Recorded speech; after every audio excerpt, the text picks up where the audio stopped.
KirTop here, and these are 100 inconvenient historical facts that people prefer to hush up. Mystery of the Benine Bronze. An unusual discovery was made by archaeologists in Nigeria. Scientists have discovered that African craftsmen made Benine bronze from German ore. The Benine bronze is a large collection of 3,000 brass figurines found in Nigeria in 1897. British soldiers captured them and took them to Britain. For a long time, scientists thought that the figurines were made from melted-down rings that were used as money in the slave trade. But a recent study showed that most of the figurines are made from ore found in Germany in the Rhineland. African metalworkers made figurines in the 16th and 19th centuries. Scientists analyzed the metal rings that Europeans traded for gold, ivory, and slaves in Africa. The researchers compared these rings and the Benine bronze and found that they were made from the same ore. This discovery has helped scholars better understand the history of the slave trade and learn more about how Europeans influenced African art. Now, the largest collection of Benine bronzes is in the British Museum in London. Nigeria asked to return these works of art back to their homeland. Now let's think together whether European museums will return ancient artifacts back to Africa. You can write your opinion in the comments below the video. Stone Fallus in Spain. Get ready for a fascinating story about how archaeologists in Spain discovered a secret item of warriors of the past, which at first surprised researchers. I'm talking about a stone penis that turned out to be a grindstone. Archaeologists were at the excavations near the Mira Tower in the city of Rio de Vigo. This tower was demolished in 1476 during the Irmandino Rebellion when the peasants rebelled against the Spanish aristocracy. But here's the interesting thing. They came across a stone 15 centimeters long, which, as I said, was in the shape of a penis. In general, such a phallic image is often found in prehistoric symbolism, but is rarely found in artifacts of the Middle Ages. So the researchers were surprised. And then it turns out that this stone is not just a stone. It was a grindstone used to sharpen weapons before battles during the Irmandino uprising. After all, not only modern people love everything stylish and with humor, our ancestors were also not without a sense of humor. The researchers note that the stone reflects the symbolic connection between violence, weapons, and masculinity. Unique round burials.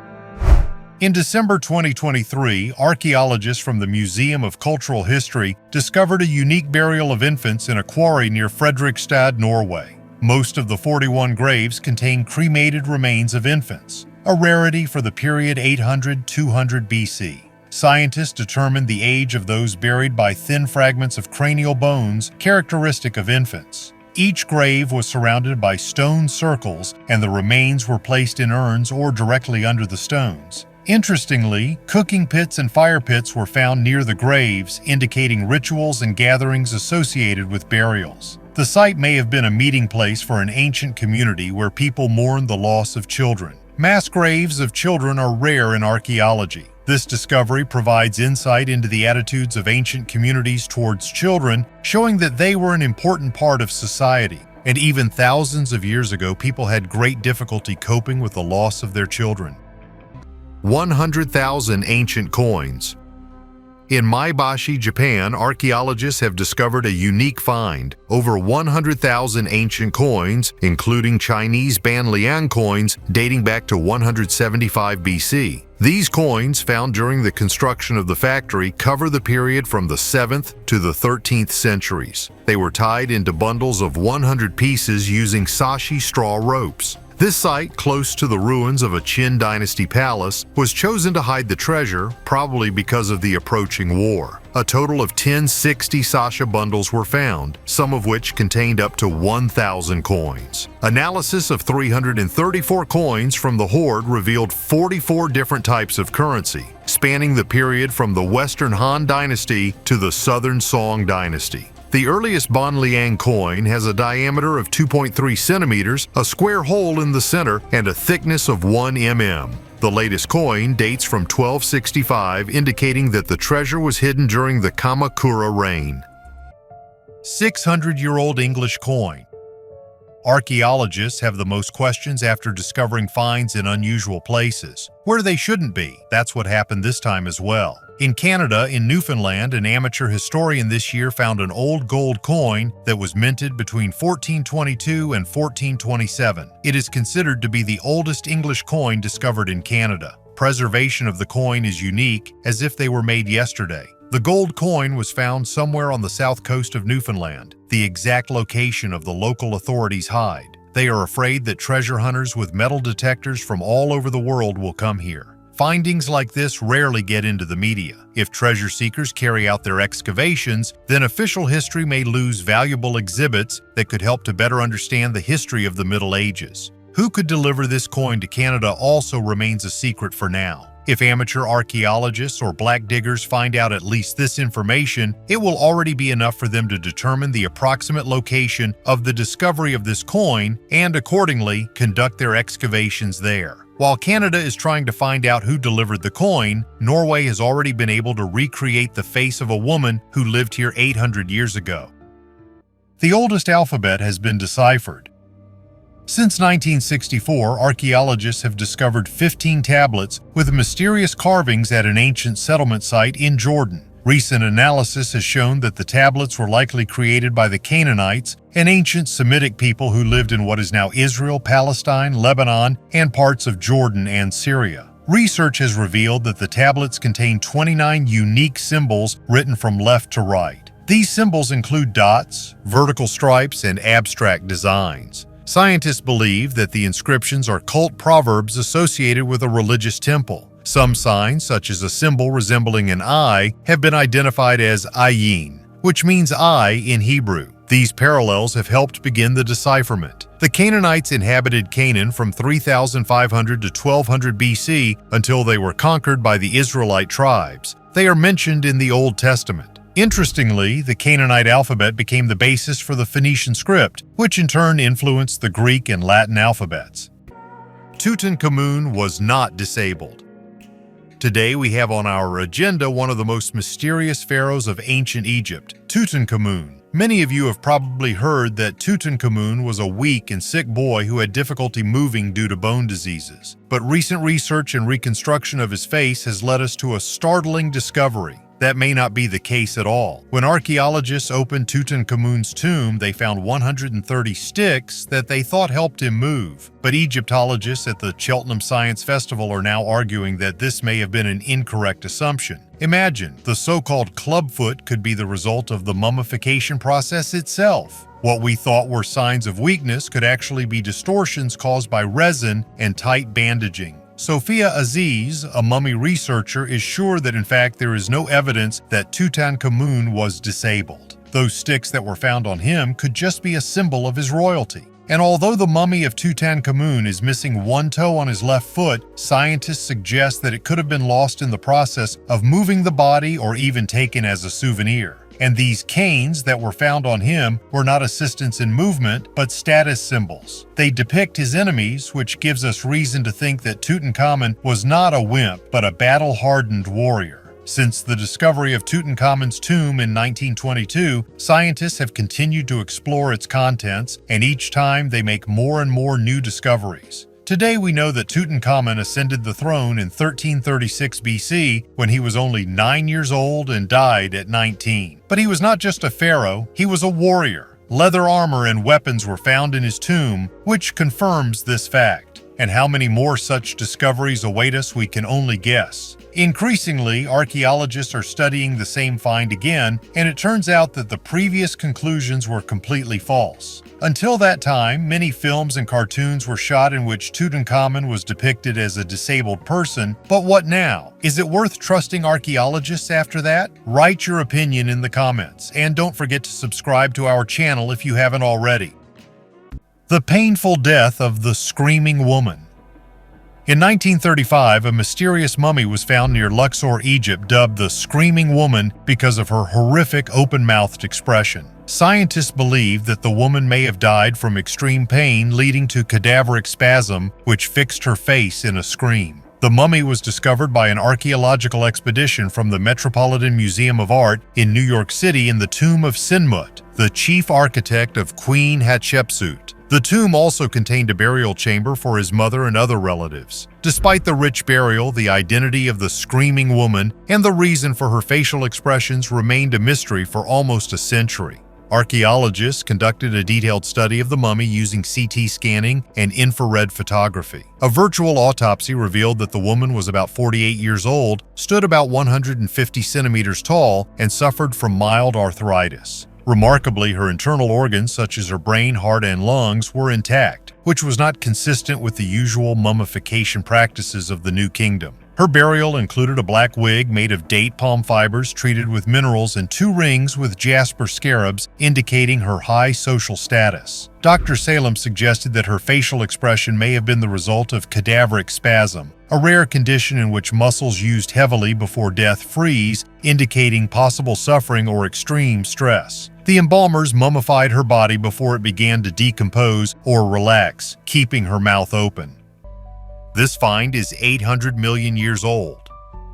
This find has been the subject of debate among scholars for many years. For some time, everyone forgot about it. People were simply tired of proving the reality or mythical nature of this find. Some zealously argued that the woman is real, others argued that this was a lie. However, now they are talking about this beauty again, and they are trying to prove that the woman belonged to some very ancient civilization. But let's take everything in order. Miners near the village of Rzhavchik, Tisulsky district, Kemerovo region in Russia, worked at a depth of 72 meters, and at the bottom of the mine they found a strange oblong object about a meter wide and more than 2 meters long. It was like a sealed box, and it would seem nothing unusual. They lifted the marble coffin out and tried to open it. Let me remind you that the find was found at a depth of 72 meters. For several days, massive miners tried to open it. Inside was a young woman, tall, beautiful, with open blue eyes and delicate skin. Her hair is chestnut red, her nails neatly trimmed. She was immersed in a clear bluish liquid and seemed to be asleep, not dead.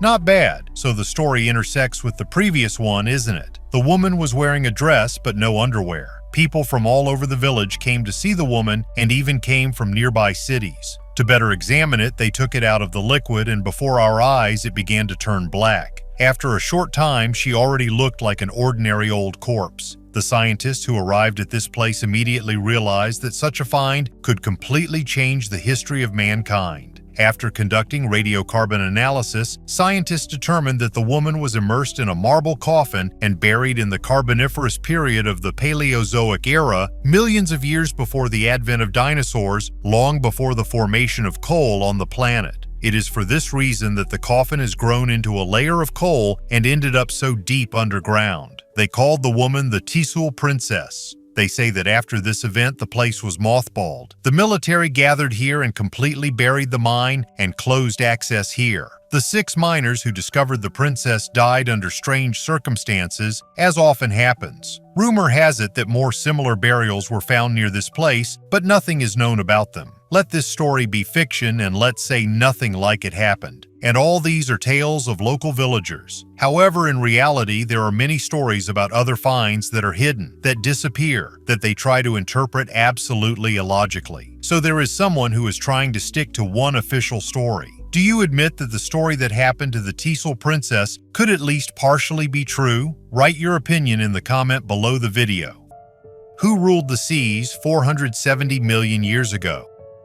Nowadays, the seas and oceans hide a huge number of giant living beings. However, 500 million years ago, there were even more creatures, and they were incredible in size. During excavations in southern Morocco, paleontologists discovered giant fossils of free-swimming arthropods. This discovery made it possible to learn about new sea creatures that lived on our planet 470 million years ago, at the very time when crustaceans and insects 2 meters long lived with them. The Taichuta region in southern Morocco was underwater in those early years, and now it is a desert. In the desert, as you know, excavations are much easier to carry out than deep in the ocean. Scientists have discovered a huge number of ancient remains of arthropods, and now it can be argued that they were at least 2 meters in size and length. The first such creatures appeared on our planet 530 to 550 million years ago. Scientists have long been trying to understand when they began to dominate the ecosystem of the seas and to study the evolution of modern insects, crustaceans, and other invertebrates. Not far from Taichuda are the world-famous Feizuat Shale. They are considered one of the 100 most important geological objects in the world, as they play a crucial role in understanding the evolution of early Ordovician animals. In this region, paleontologists often find soft parts of animals such as internal organs. This allows to study the ancient world very thoroughly. However, it is much easier to study history when the finds are not so ancient.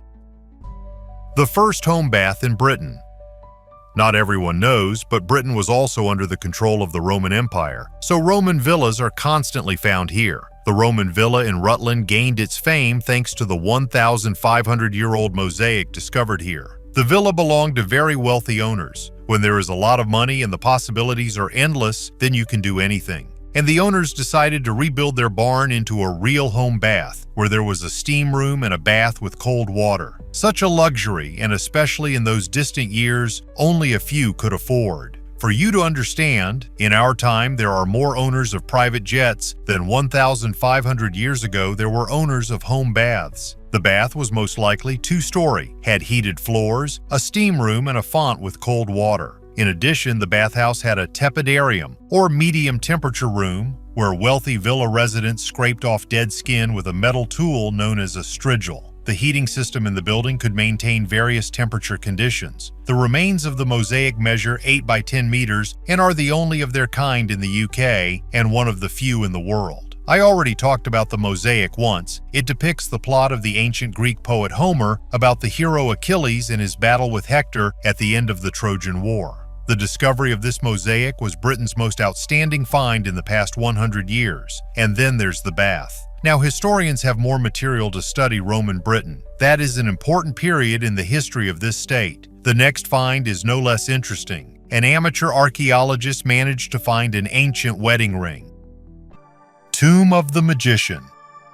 In Saqqara, the necropolis of ancient Memphis, archaeologists have discovered the tomb of the royal physician Teti Nebfu, who lived about 4,000 years ago. According to the surviving inscriptions on the walls and sarcophagus, it has been established that he served under the pharaoh Pepi II and held many titles: chief physician of the palace, chief dentist, director of medicinal plants, priest and magician of the goddess Selket. Since Selket patronized dangerous creatures with poison, scientists believe that Teti Nebfu knew how to treat poisonous bites. Despite the fact that the tomb was partially looted, its walls have been preserved in excellent condition and are decorated with bright paintings, scenes of offerings, a false door, ritual images. In addition to royal burials, burials of royal officials, including associates and servants of Pepi II, were previously found in Saqqara. Recently, several stone sarcophagi with hieroglyphs dedicated to the gods of Upper and Lower Egypt were also excavated there. According to experts, the splendor of Teti Nebfu's final resting place speaks to the high status of healing and magic at that time. The Egyptians had deep knowledge of anatomy, knew how to treat serious illnesses, and considered words and rituals to be as important as medicines. The secret of the Forbidden Book of Enoch. There is one book in the world that is considered forbidden among all believers. All the churches in the world do not even want to say out loud the name of the forbidden book. This book holds many secrets and has acquired a lot of legends. And now it is already difficult to say what was true and what was not. The Book of Enoch is an apocrypha dating back to the 1st century BC. For the first time, believing Christians learned about this book in the 18th century. A secret scripture has been found in the Ethiopian Bible. However, the Pope and all the clergy forbade giving official status to the ancient text and including it in the canonical books. The book contains one of the most mysterious and controversial religious texts in the world. Although in Scripture it is referred to by the Apostle Peter, Tertullian, Clement of Alexandria, and Origen, and even this could not break the Vatican and force it not to ban the book. The author of the ancient book is the Old Testament patriarch Enoch, the 7th descendant of Adam. He talks about completely different events that caused the flood. Perhaps this information confuses the Pope. The Bible mentions that Enoch was 365 years old when he entered heaven. In heaven, he learned about the kingdom of God and received knowledge that he could pass on to mankind.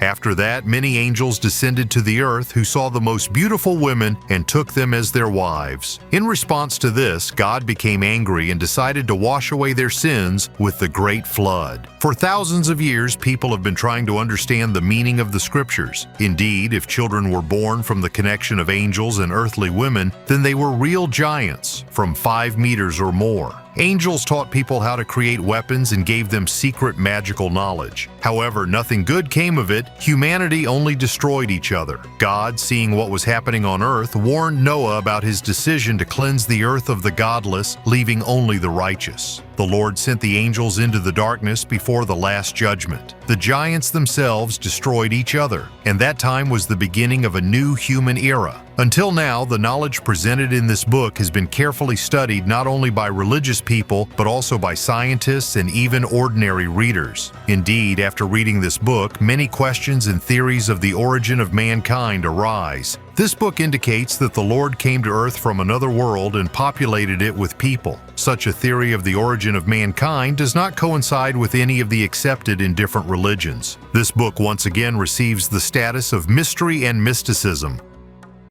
Sword of Islam.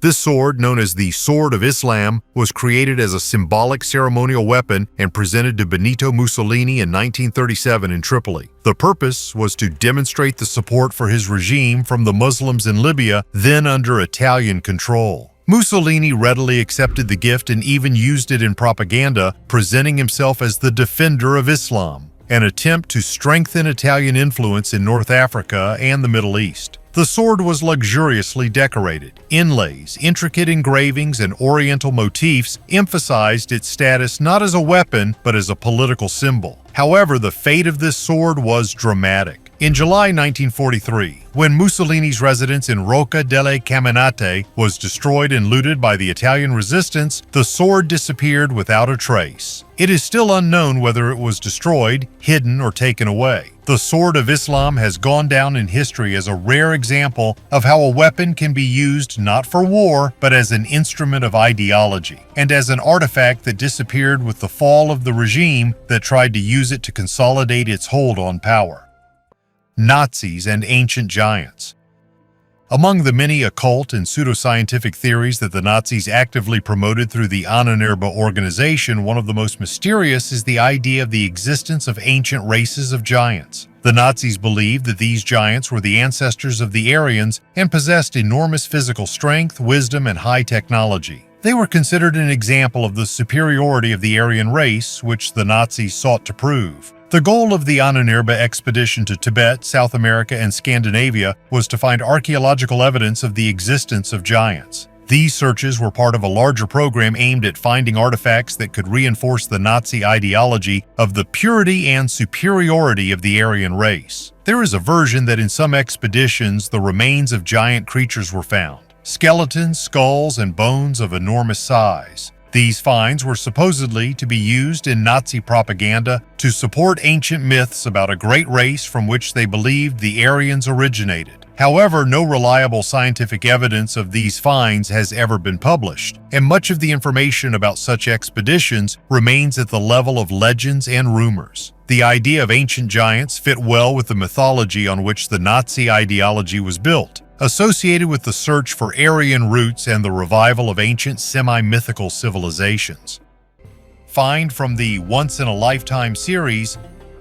A unique and very rare find was discovered by archaeologists in Britain in a female burial of the early Middle Ages. The beautiful necklace consists of 30 pendants and beads made from Roman coins, gold, garnet, glass, and semi-precious stones. A rectangular pendant with the image of a cross forms the central part of the necklace and is inlaid with red garnets in a gold setting. The approximate age of this wealth is 1,300 years. No wonder such finds are called once in a lifetime. Finding such a decoration again is an almost impossible task. Previously, each piece of jewelry was made in a single piece and used a unique combination of materials. Interestingly, the necklace is only part of the collection of grave goods. The find was nicknamed Harpole's Treasure after the place of its discovery, and it is one of the most important finds in Britain. Similar necklaces have been found in Britain, but they are all very different from each other. For example, in Northamptonshire in 1860, they found the Desborough necklace, which is now in the collection of the British Museum. At the moment, restorers are looking for traces of organic remains. According to the ancient rites of burial, which I also already spoke about, in England women were buried on beds. Therefore, archaeologists are trying to find the remains of a bed.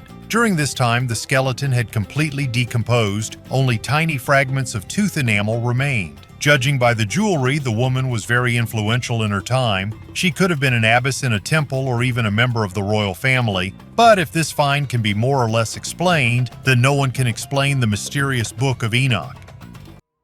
Tried to treat cancer. A study of 2 ancient skulls yielded surprising results. They showed signs of cancer and traces of attempts to treat it. These findings show that the ancient Egyptians knew about cancer and tried to fight it. Signs of this disease included severe tissue destruction and small metastases. Particularly interesting are the cut marks around the lesions, suggesting that the Egyptians may have attempted to remove the tumors surgically. The ancient Egyptians were famous for their medical knowledge. They knew how to treat fractures, treat injuries, make prosthetics, and even fill teeth. However, their ability to treat cancer was limited. Scientists studied 2 skulls from the Duckworth collection at the University of Cambridge. One skull belonged to a 35-year-old man with signs of cancer and surgical interventions. The other skull belonged to a woman over 50 years old with cancerous lesions and signs of healed injuries. The researchers stressed that studying ancient remains is fraught with difficulties, with incomplete skeletons and a lack of clinical history making conclusions difficult. However, these findings provide new insights into ancient medical practices and highlight the need for further research in paleontology. Afraid to touch it. Imagine that you are sorting through your family's old things and suddenly find a book that was taken from the library back in 1927. This is what happened to Jim Perry from California when he opened a box with the belongings of his dead wife. In the midst of all this junk, Jim found a book called A History of the United States by Benson Lossing. The book looked old, but when he saw the St. Helena Library stamp and the issue date of 1927, he was amazed. He thought that his father-in-law, John McCormick, took the book and did not return it. 96 years have passed since then. Under the old library rules, the late fee was only 5 cents a day, but over that time, the amount has increased to an astronomical $1,756. But don't worry, in 2019, the library eliminated late fees, so Jim didn't have to shell out. Instead, he returned the book to the library, where it can now be seen in a glass case near the entrance. Chris Creighton, the library director who has been there for over 30 years, said it was the oldest book she had ever seen. "I was afraid to touch it," she admitted. "The book was falling apart," she said. "History is literally all around us. Next time you're sorting through old stuff, take a closer look. Who knows what you might find?" The Ancient Egyptian Scam.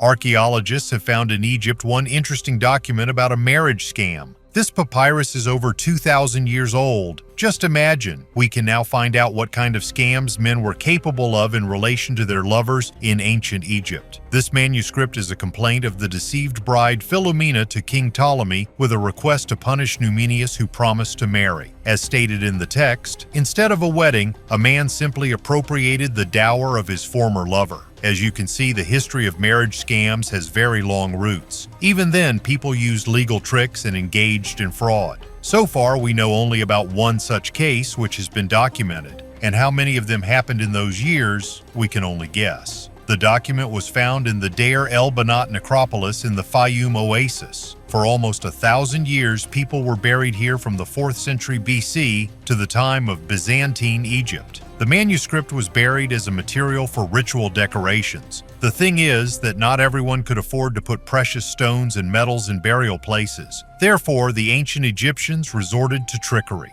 They made necklaces from pressed pieces of papyrus, which they then used as an offering to the afterlife. Papyrus was taken most often scribbled. The next find will also be associated with a mass grave. The oldest snack under the Colosseum.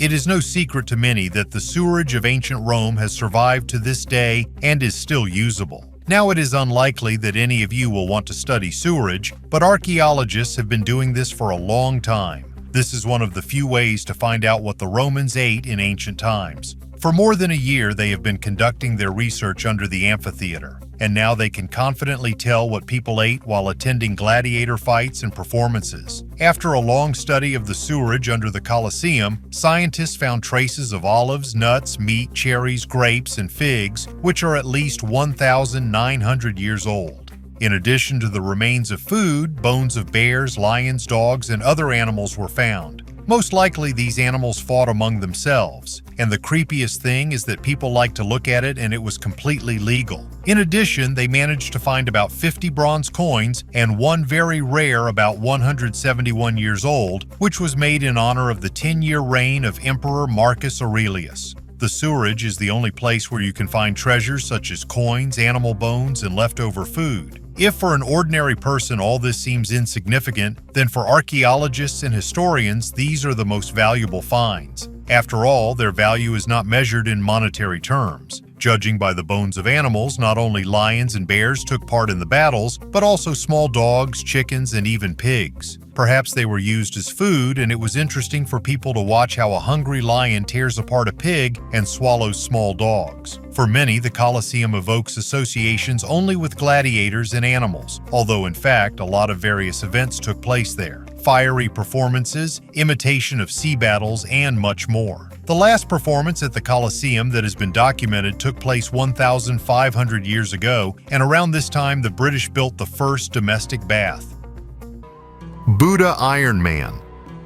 This is an amazing find that has shocked scientists around the world. This statue, about 24 centimeters high and weighing 10 kilograms, was created from a fragment of a meteorite. The specimen represents the image of the Buddhist god Vaishravana, who symbolizes protection and wealth. The origin of the statue has been carefully studied by researchers. Based on the results of the analysis, it was determined that the material for the creation was taken from the Chinga meteorite, which fell on the border of Mongolia and Siberia about 15,000 years ago. It is believed that the statue was created in the 11th century AD on the territory of Tibet. It is amazing how the ancient masters, without even suspecting the cosmic origin of the material, were able to so skillfully process and transform it into a work of art. In 1938, Ernst Schaefer's expedition, funded by Nazi Germany, discovered the statue in Tibet and brought it back to Germany. Subsequently, its origin and material remained a subject of controversy and mystery for a long time, until recent scientific research revealed its amazing history. Today, Iron Man stands not only as a majestic work of art, but also as a testament to the unique combination of nature and human artistry. Tomb with human remains.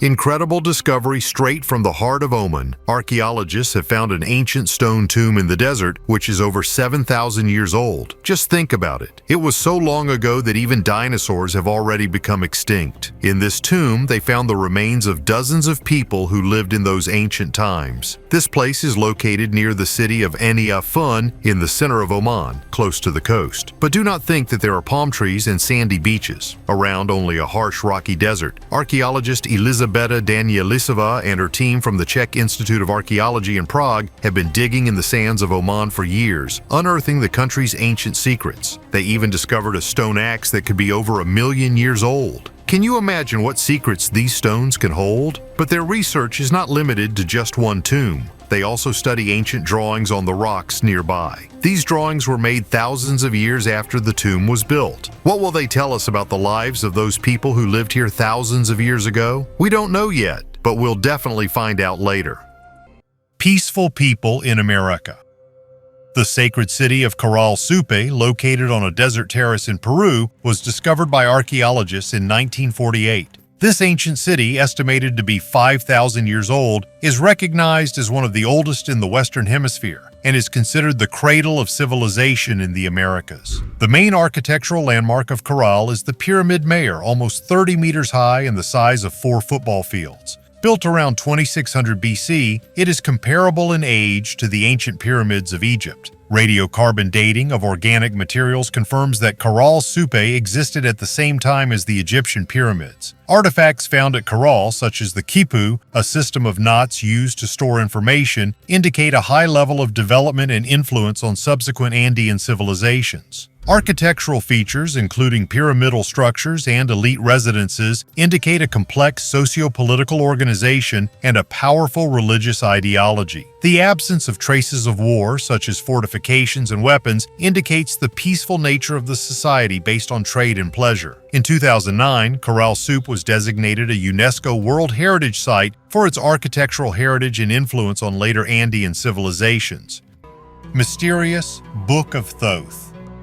In the world of archaeology, discoveries happen from time to time that change our understanding of the past. Today's story is the discovery of the Book of Thoth, a stunning artifact that was found in the bowels of the Luxor Temple by the famous Egyptian archaeologist Hassan Mahmud. Thoth in ancient Egyptian mythology is the god of writing, wisdom, and time. He is often depicted with the head of an ibis or as a baboon. It is believed that Thoth is the creator of hieroglyphs and numerous magical texts. The Book of Thoth is a scroll containing the prophecies and parables attributed to this god. The majestic scroll is made of high-quality papyrus and is extremely well preserved despite many centuries. But the most important thing in it is the content. In the process of studying this scroll, Hassan Mahmud discovered a mysterious message. He has knowledge hidden from the eyes. Whoever dares to read will gain the wisdom of the gods. This message seems to have been addressed to the king who owned the Luxor Temple. This artifact is incredibly valuable for archaeologists and historians. It can shed light on ancient Egyptian ideas about the world, the gods, and also show how the ancient Egyptians interacted with these deities. The Book of Thoth is incredibly mystical. The opening of the scroll was a real revelation because its content and message allowed us to look into the depths of ancient Egyptian mythology, to touch the wisdom of a great civilization whose history is still shrouded in secrets. Mysterious Stone Pyramids.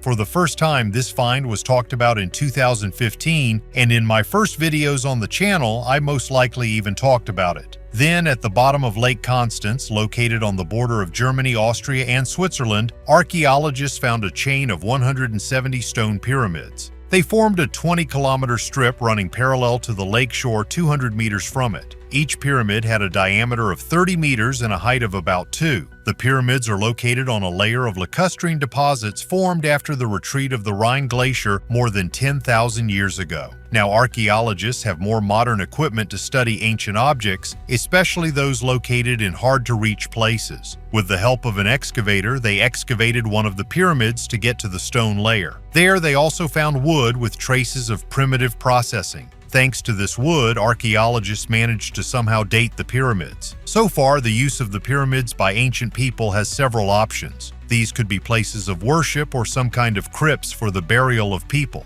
But perhaps everything is much simpler. These were ancient houses or fish traps. The team of archaeologists plans to return to Lake Constance soon to investigate the next stone pyramid. Perhaps this will provide additional information for dating and explaining the functions of the mysterious monuments. We know that archaeologists, quite by accident, can find something insignificant there that can fully explain the origin of the ancient pyramids. Enough underwater finds, let's better deal with the marriage scam in ancient Egypt.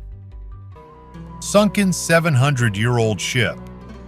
The bottom of Norway's largest lake, Mjøsa, was a dumping ground for surplus ammunition between the 1940s and 1970s. Many weapons were brought here after the Second World War. However, in Viking times, this place was a busy trading route. Therefore, the archaeologists had a goal not only to raise all the ammunition from the bottom, but also to find things that are older. Scientists have created a map of the lakebed that has helped archaeologists discover the remains of a 700-year-old Viking ship. After analyzing hydroacoustic images, archaeologists determined that the ship was made of wood and was 10 meters long. It is located at a depth of just over 400 meters. Although the images are not legible, however, even this helps to determine that the ship was built after the 1300s. Until that time, the shape of the ships was very different. Before 1300, the bow and stern were almost identical in shape, and in our case, the stern has an expressive form. Based on the sonar images, it is clear that the ship's builders used a Scandinavian technique,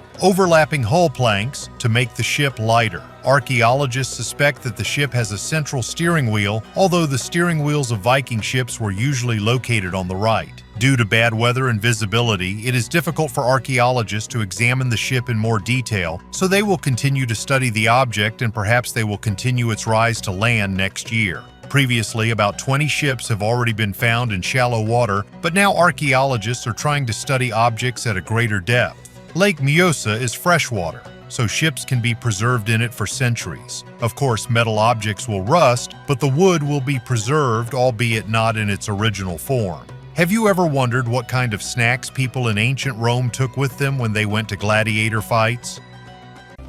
Mausoleum of the Ancient Roman Era. Let's go on a virtual journey to the center of London, where archaeologists have stumbled upon a unique find. A mausoleum from the era of the Roman Empire and in excellent condition. Imagine in the heart of modern London, in the Southwark area, scientists have discovered a Roman mausoleum, the walls and floor of which are surprisingly well preserved. During the time when Britain was a Roman colony, this place most likely served as the last refuge for the wealthy inhabitants of Londinium. And after the restoration, we will be able to see it as a permanent exhibition. All this action took place under the strict guidance of specialists from the London Archaeological Museum. And the most interesting thing is that this is not just another mausoleum. This is the best preserved Roman mausoleum with a unique mosaic floor and traces of steps. The most incredible thing is that under the first mosaic floor, archaeologists discovered another one with a similar pattern. Perhaps at one time they decided to renovate or even rebuild the mausoleum. It seems to have been quite an imposing building, perhaps even two-story. That's just in the tomb, strange, but they did not find sarcophagi. But more than 100 coins, fragments of ceramics, tiles, and metal were found. And also in the same area, in 2022, a giant mosaic was discovered, the largest in the last 50 years. Now researchers are using 3D modeling to determine the exact age of the mausoleum and perhaps even find out who was its owner. Egyptian authorities falsify history. For decades, archaeologists have been complaining that the Egyptian authorities do not allow excavations. They claim that the Egyptian authorities selectively grant permission to study the ancient world. Getting permission is almost impossible. Only a few U.S. archaeologists manage to gain access to the site, and those are not the archaeologists who do the official history. Basically, these are employees of some secret structures and secret societies. It seems to me that these are representatives of a certain global elite who want to gain access to ancient artifacts around the world. As soon as something outstanding is found in Egypt, this place is immediately closed. The press is not allowed to cover the events, and the excavation site becomes under round-the-clock police control. No wonder you heard stories about finds in Egypt on my channel, but they were all incomplete. And as soon as archaeologists approach the possible burial place of Cleopatra or other prominent personalities of ancient Egypt, the story of the excavations ends immediately. It used to be that the Egyptian authorities did this in order to become a discoverer, but Russian researchers made a sensational statement. In fact, some of the artifacts found in Egypt become the property of secret societies or end up in private collections of the richest families in the world. And if the artifact does not fit into the official history, then it is simply destroyed. One of the cases seen in the tombs looked like this. In one of the tombs, there were many ancient figures on the walls and images of gods and people. But the gods looked whole, and the heads of the people were broken and erased. And the destruction occurred not hundreds of years ago, but today. The image of the border of the dresses of Egyptian women and men was also erased, as if they were specifically trying to destroy the ornament, despite the fact that the image of the dresses was preserved. Also, archaeologists witnessed how, during the restoration work, Egyptian workers cut off ancient frescoes with chisels and instead created new ones using stencils. So why are ancient frescoes being destroyed? Why are the statues destroyed? Why are many destructions of ancient sites attributed to terrorist groups, as was the case in Iraq and Afghanistan? Why is the so-called world government trying to hide the real history of mankind? And how do the richest clans on Earth replenish their ancient collections? I will try to answer these questions gradually in the following videos. In the meantime, I'll tell you the continuation of the story from Notre Dame Cathedral. Pristine tomb. Just 30 kilometers from Cairo, archaeologists have found an ancient, intact tomb which is already 4,400 years old. This amazing discovery was made in the famous Saqqara necropolis. The tomb was built for a high-ranking priest who served with the pharaoh of the 5th dynasty and his family. One can understand that his life was full. The walls depict people who make wine, play musical instruments, sail in boats, and hunt. The building of the tomb is amazing. Its interior is decorated with large painted statues and impressive inscriptions that reveal the names of the wife and mother of the priest. Archaeologists have already begun to explore the 5 burial shafts inside the tomb, and we have yet to learn much about ancient life in Egypt. 5,000-year-old Dwarven village. The village of Makunik, located on the border with Afghanistan, is unique for its small houses built thousands of years ago. The height of these houses does not exceed 1.5 meters, and modern Iranians can barely enter them without bending over. Inside these houses, local residents stood tall, as their height did not exceed 1.5 meters. The small stature of the inhabitants was due to a lack of food and vitamins, which slowed down the growth of bones. Also, marriages between close relatives due to isolation and lack of funds for travel contributed to this. Life in the village was difficult. The soil was poor, and the inhabitants grew only low-maintenance crops such as turnips and barley. The situation has changed with the development of infrastructure in Iran. The construction of roads made it possible to deliver a variety of food products to the village, including meat and grains. This resulted in each generation becoming 10 centimeters taller. Modern residents of Makunik are tall and healthy people thanks to subsidies and government support. Today, 700 people live in Makunika next to the small houses of their ancestors. They continue to farm, but now their bodies are strong and tall. The village's history illustrates how harsh conditions and poor soil made the inhabitants Lilliputians, and the development of infrastructure and government support restored them to normal growth and health. Ancient Roman sundial.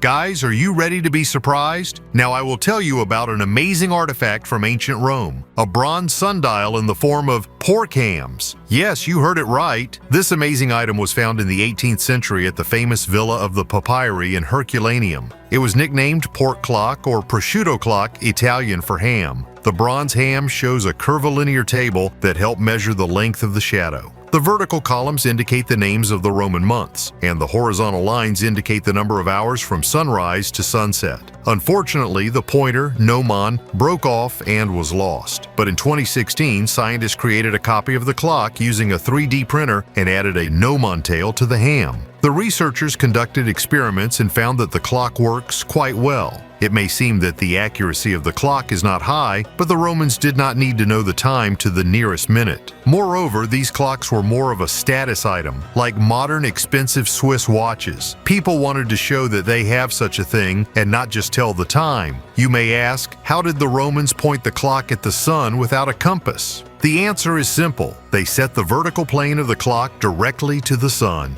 Even in the distant past, people created interesting and unusual things that boggle our imagination even now. Russian pyramids.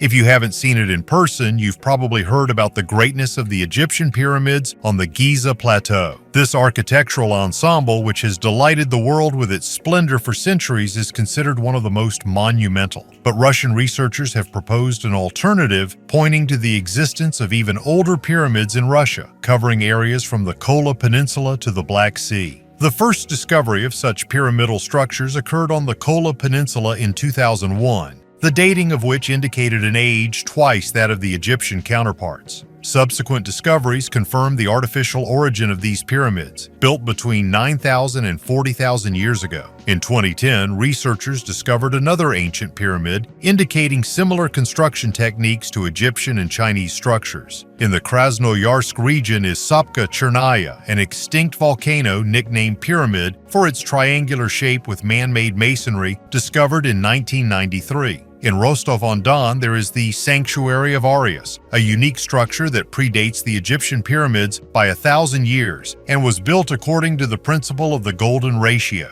Crimea is especially rich, where in 2001 7 pyramids were found located in a line between Sevastopol and Foros, supposedly 2,000 years older than the Egyptian ones. Their architecture is reminiscent of Tibetan and Mexican pyramids, indicating the existence of an ancient, advanced civilization. It's hard to believe that the Egyptian pyramids are not as ancient as we were previously told. Also, such finds confirm that the Egyptians were not the first to create such grandiose structures. Until now, humanity is racking its brains and trying to understand why people in ancient times built pyramidal structures all over the globe. Humans are able to hibernate. It's December outside and most of our planet has come to severe frosts and the streets are covered with snow. The day has become shorter, there is no desire to wake up in the morning, all the more we don't want to go to work or cook breakfast. And if not for the alarm clock, we would sleep for days. Or not. Have you ever thought that people can hibernate like bears? Excavations have been carried out on the territory of the Sierra de Atapuerca archaeological complex for more than 30 years. Here is a famous site of ancient people. This place is considered a real treasure in the world of archaeology. Scientists have studied the bones of ancient people and have identified a strange feature for themselves. In a certain period, the growth of bone tissue was interrupted for several months. Simply put, people's metabolic processes slowed down. This allowed our ancestors to survive in extreme temperatures and with little food. And the most interesting thing is that this is possible only during a long sleep. Archaeologists have concluded that ancient people had the ability to hibernate for a long time, as do bears, badgers, and raccoons. However, not all scientists agree with this hypothesis. After studying the bones of bears, scientists noticed that the structure of their changes is the same as that of ancient cavemen. Some scientists believe that the lack of food during the cold period could not be the main reason for people to sleep soundly for months. After all, now there are peoples who calmly survive in a harsh climate, the same Eskimos. However, Neanderthals did not have the opportunity to stock up on food for the winter and plan their diet. And it seems to me that the Neanderthals did not have their own nutritionists. Therefore, they had the need to hibernate for a long period of time. In the modern world, there is the concept of lethargic sleep, which is still considered a little studied, mysterious phenomenon. A person can stay in a state of lethargic sleep for days, weeks, months, and even years. This phenomenon is the body's response to stress. Perhaps our ancestors knew about this phenomenon and deliberately introduced themselves into a state of stress, which later put them to sleep for a long time. Write in the comments, would you like to have the opportunity to sleep for several months? Rae Mori Princess. There is a real story in the biography of this cartoon character. When the scriptwriters began working on the project, they carefully studied the history of Polynesia. To create the main character in the cartoon Moana, they took the images of several local women at once, and the most famous of them was Te Puea Harangi. The Maori tribe is also called the Pacific Vikings because of their militant nature and lifestyle. They even took part in the Second World War on the side of Britain. The story of the princess began at the end of the 19th century. The princess was indeed the daughter of a Maori king. Due to the fact that the ruling dynasty was not numerous, the girl was raised from an early age as a future ruler. At the age of 12, she was sent to a boarding school so that she could better adapt to life in more developed countries. Because of her appearance, she had big problems with her peers. After 3 years, her mother died and she had to return to her homeland to take her mother's place. She could not settle down in her homeland, she completely refused to fulfill her obligations, she changed men and began to drink. Only by the age of 40 did she calm down and get married. During this time, many problems, hunger, and chaos have accumulated in the tribe. The basic upbringing was still very strong. The woman was worried about her people, and having given up bad habits, she agreed to fulfill her duties. After the Second World War, a terrible tragedy happened in New Zealand, and Te Puea took many orphan children under her wing. She raised them as her own. Most likely due to her bad habits in her youth, she was never able to give birth to children. The princess was noticed by high-ranking New Zealand officials and began to build ties with her, covering everything in the press. But the woman was annoyed that she was addressed using this title. She considered this arrogant, thereby strengthening her authority among her people. Britain and New Zealand tried to use her power for their own selfish purposes. Te Puea was awarded the Silver Medal of King George for saving orphans, and Britain gave her the rank of Commander of the Order of the British Empire. She tried to refuse these awards, but then Britain's relations with the Maori tribe would have worsened, and she had to make concessions. As a result, she managed to bring her tribe out of poverty. Maori children were able to receive a European education. However, in her old age, she became quarrelsome, suspicious, and moody. Friends and relatives turned away from her. The only pity is that the problem was not in her, but in the disease that struck her mind. But when friends found out about it, it was already too late. Tepuea died not having lived up to her 70th birthday. If in this story diplomatic relations were established with the help of awards, then in South America this was done with the help of sacrificed monkeys. Flute with hawk voice. Now let's go to Israel, to the site of the ancient settlement of Ain Mala. Here, under a layer of earth older than 12,000 years, 7 unique flutes made from thin bird bones were discovered. Imagine, these tools were created by our ancestors from the bones of birds of prey. Moreover, scientists are sure that the choice of bones and the location of the holes in them are not accidental. With their help, you can extract sounds very similar to the cries of birds of prey. According to researchers, these flutes were not musical instruments, but were used for hunting. Ain Malaha is an ancient settlement of the Natufians, the first hunter-gatherers who decided to settle in one place but did not give up hunting, fishing, and collecting fruits and plants, and they even learned to engage in agriculture and cattle breeding. Ain Malaha is near Hula Lake, where migratory birds stop to rest. Based on the finds, local residents actively hunted waterfowl wintering on the lake. These flutes had from 1 to 4 holes, which, like in modern flutes, were clamped with fingers. Some even had a mouthpiece. And around the holes there are a lot of scratches and marks, proving that the tools were actively used. The researchers conducted an experiment and made the same flutes from duck bones. The sounds they made turned out to be very similar to the cries of birds of prey, kestrel and sparrowhawk. Presumably, with the help of these sounds, hunters attracted birds and then used their claws and feathers for decorations. 1,500-year-old relic.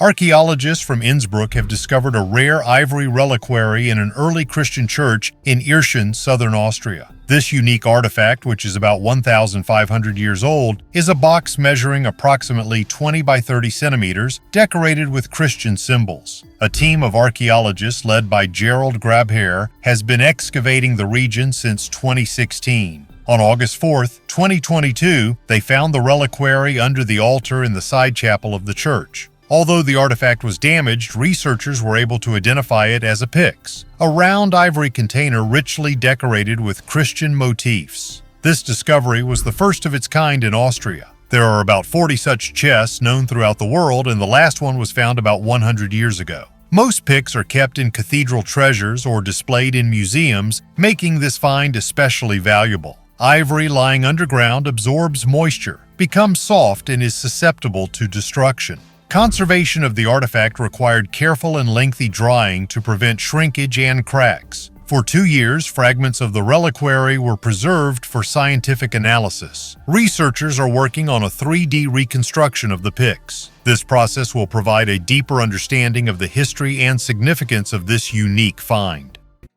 A piece of cake.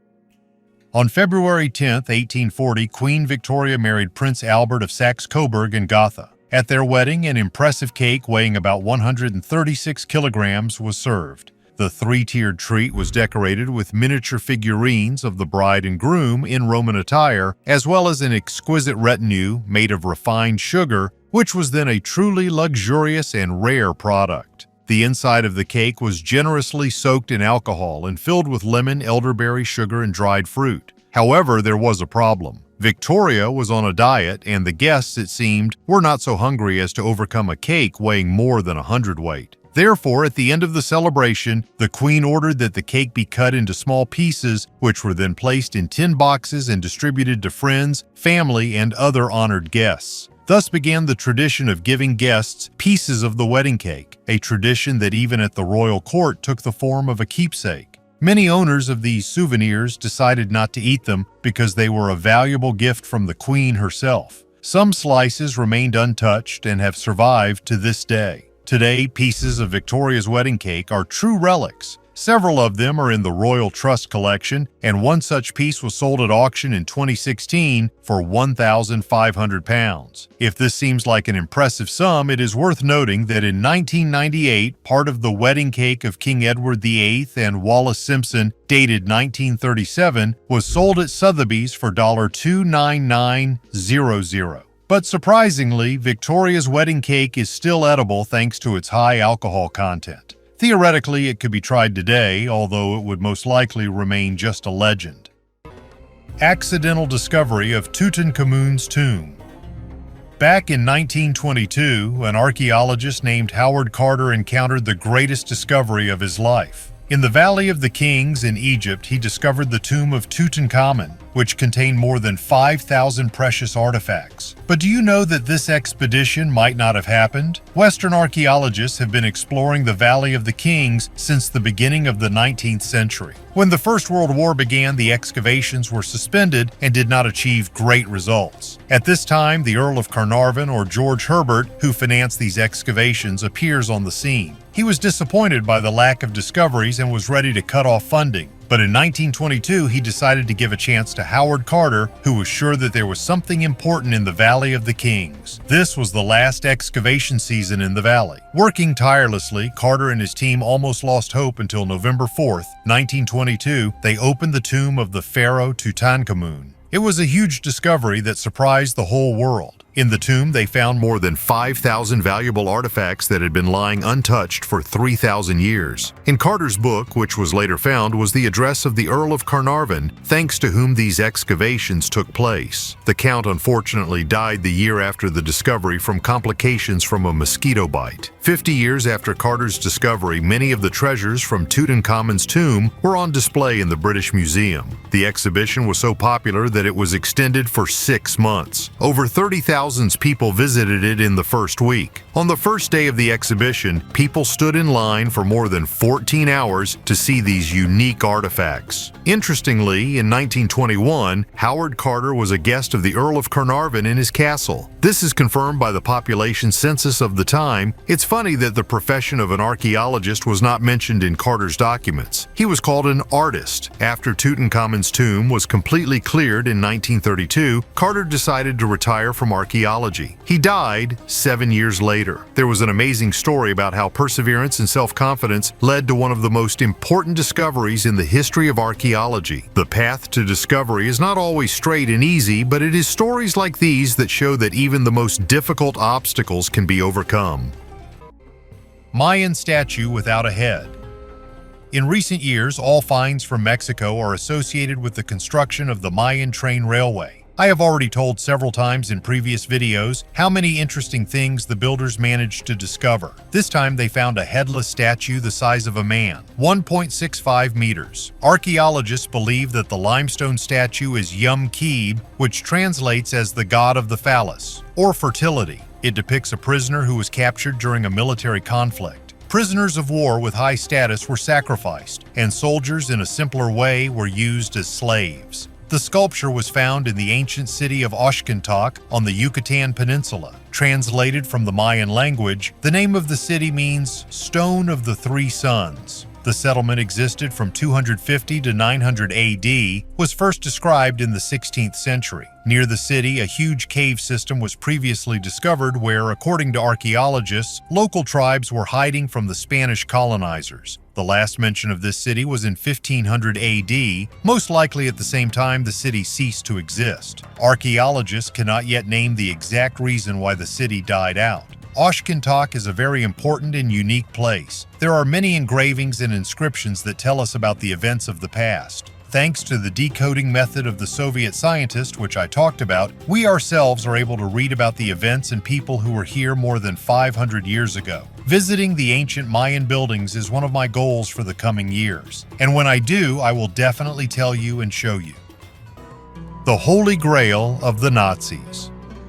This artifact has become increasingly popular over time, especially in the context of research into the esoteric beliefs of the Nazi regime. It is true that a number of senior Nazi leaders, including Himmler, were interested in the occult and mystical traditions. However, it is necessary to understand that most of the information on this topic is based on myths and guesses. However, there is a version that the Nazis were actually looking for the Holy Grail in the hope of using its mythical properties for their own purposes. In combination with archaeological expeditions organized by the Ahnenerbe SS Research Institute, this version becomes even more interesting. Some historians claim that one of the goals of Nazi expeditions to Tibet and other regions was to search for relics, including the Grail. However, there is no clear evidence for this. There is also an opinion that the Grail could be located in southern France, in the Cathar region, and that the Nazis carried out excavations there. This myth has been further inflated by popular culture. especially movies and books. A number of works depict Nazis pursuing sacred relics, including the Grail, to gain supernatural power or justify their ideology. Scientific and historical research on the topic proves that while the Nazis were indeed interested in the occult and mysticism, most of these claims are based on myth. However, the idea that the Nazis may have been searching for the Holy Grail has become one of the most recognizable and disturbing themes in modern pop culture. Medieval wedding ring.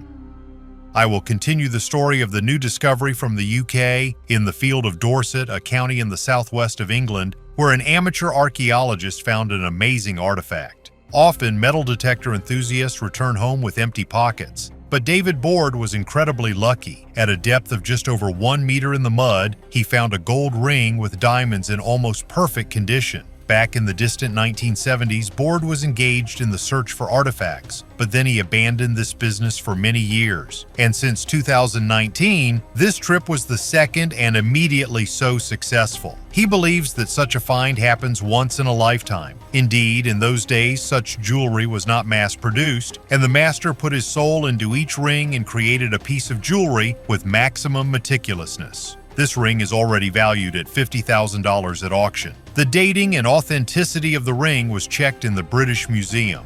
Having studied the history of the land where the ring was found, experts determined its owners and approximate age. It is believed that Sir Thomas Brooke gave the ring to his beloved Joan Brooke when they were married in 1388. It was Thomas Brooke who owned this land and was a very rich man of his time. Two intertwining bands formed the outer circle of the ring, symbolizing the merging of two lives. Inside the bracelet was an inscription in French which translates as, "I hold on to your faith, hold on to mine." In England, a hobby of searching for artifacts using metal detectors is very developed. So a few years ago, a teenager in Hertfordshire discovered a bronze axe that was dated to 1300 BC. Did you know that Moana is a real person in history? Grave of a Saka warrior.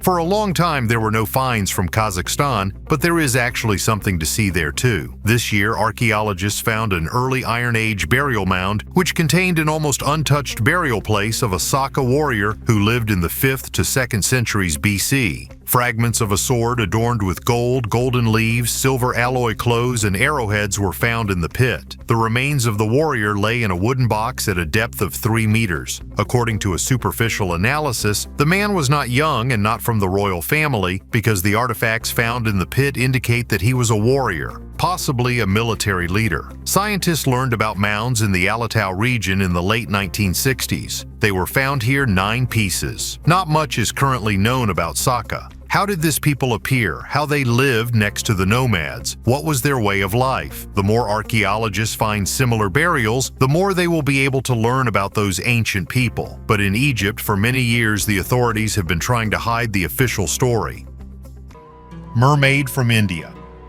Not many people have heard of the archaeological site of Chandraketugarh in India, which is located about 35 kilometers from Kolkata. Chandraketugarh was a prosperous port city involved in international trade where people lived since 400 BC before 1250 AD. Today, only the ruins of a brick Buddhist temple from the 10th century remain on this site. Interest in Chandraketugarh arose due to the many terracotta artifacts dating back to the Shunga period, that is 200–100 BC. Most of them were stolen and taken abroad, and only a few fragments survived in Indian museums. Although the complex was discovered in 1906, the Archaeological Survey of India under British control did not carry out excavations here. Many of the stolen items are now in museums around the world, such as the Metropolitan. 2 terracotta plates depict a mermaid, a rather rare image in Indian culture. In one, a mermaid swims by a lake, holding something that looks like a mirror or a flower. People on the shore look at her as if she was a miracle. The great chief arrived in a chariot to see this creature.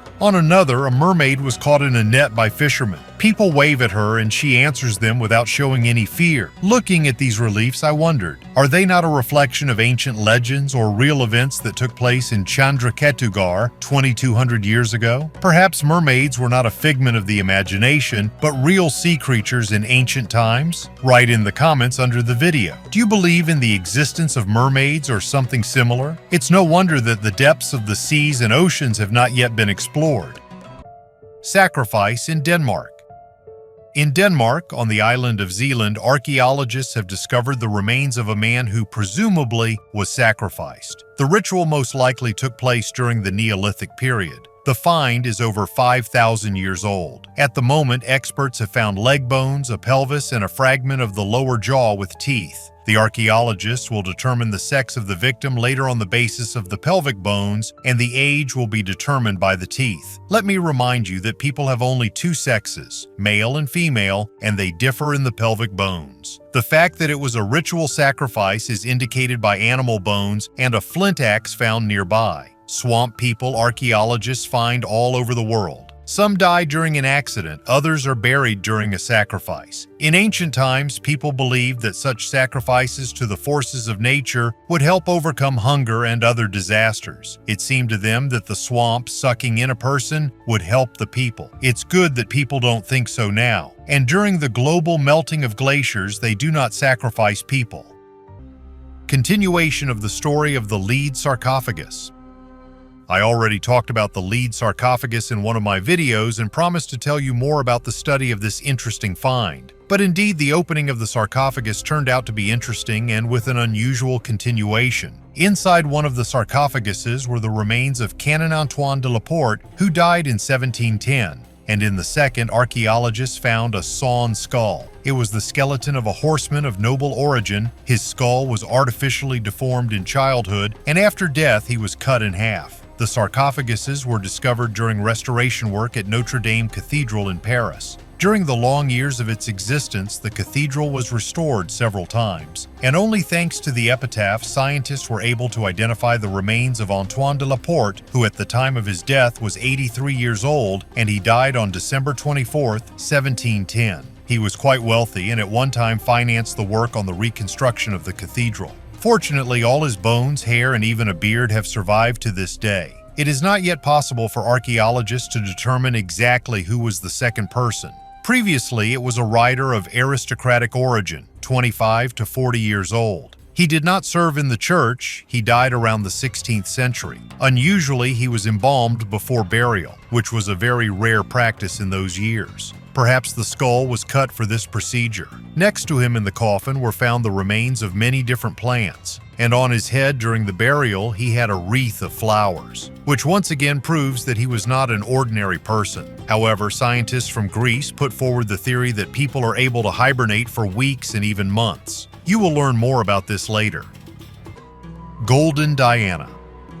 The next story is about an amazing woman who was so beautiful and attractive that she captured the heart of the French King Henry II himself. Her name is Diane de Poitiers. Imagine Diana was 20 years older than the king, but despite this, Henry was devoted to her for 2 decades. He literally carried her in his arms, gave gifts, and built palaces. Even after his death and exile from the royal court, Diana retained her beauty and elegance, which many young court women could only envy. The woman carefully looked after herself. She wore a sun mask, ate right, devoted a lot of time to horseback riding, and of course used all the possibilities of cosmetology of that time. And so in 2009, scientists decided to penetrate the secret of Diana's beauty and analyzed a strand of her hair. The results of the analysis were simply amazing. Scientists have found that the content of gold in the body of Diana was 250 times higher than normal. How did this happen? This can be partly explained by the fact that the aristocrats of that time often used gold in their daily lives. They ate from gold utensils, wore gold jewelry, and used cosmetics with gold.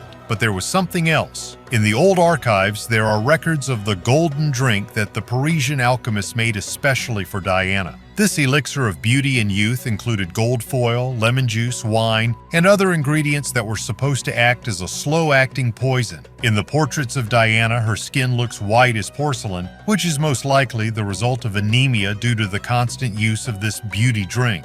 But despite this, Diana not only retained her beauty, but also lived to be 67 years old, while the average life expectancy for women was only about 33 years. It seems that Diana had another secret that is still a mystery to modern science. So if you ever come across a golden drink, think twice before trying it. Large-scale horse burials. French archaeologists recently made a surprising discovery in Villiers-sur-Indre, discovering 9 large burials containing the remains of horses that lived about 2,000 years ago. The The burials contain 28 horses, carefully placed on their right sides with their heads facing south. The remains of 2 dogs were found nearby with their heads facing west. These finds date back to the period of the Gallic Wars, approximately between 100 BC and 100 AD, when Julius Caesar was actively engaged in military operations. The burials attracted the attention of archaeologists for their features. The horses, only 1.2 meters tall, were typical of Gallic breeds. The method of their burial was similar to those previously found in other regions of France, indicating a possible ritual or ceremonial nature. Interestingly, all the horses found were adults, which rules out common diseases as the cause of their death. Scientists from France's National Institute for Preventive Archaeological Research are analyzing the bones to determine whether the horses died in battle or were part of an elaborate ritual. To solve the mystery, researchers took DNA samples from the bones and surrounding sediments to determine whether the horses were Gallic or used by Roman units.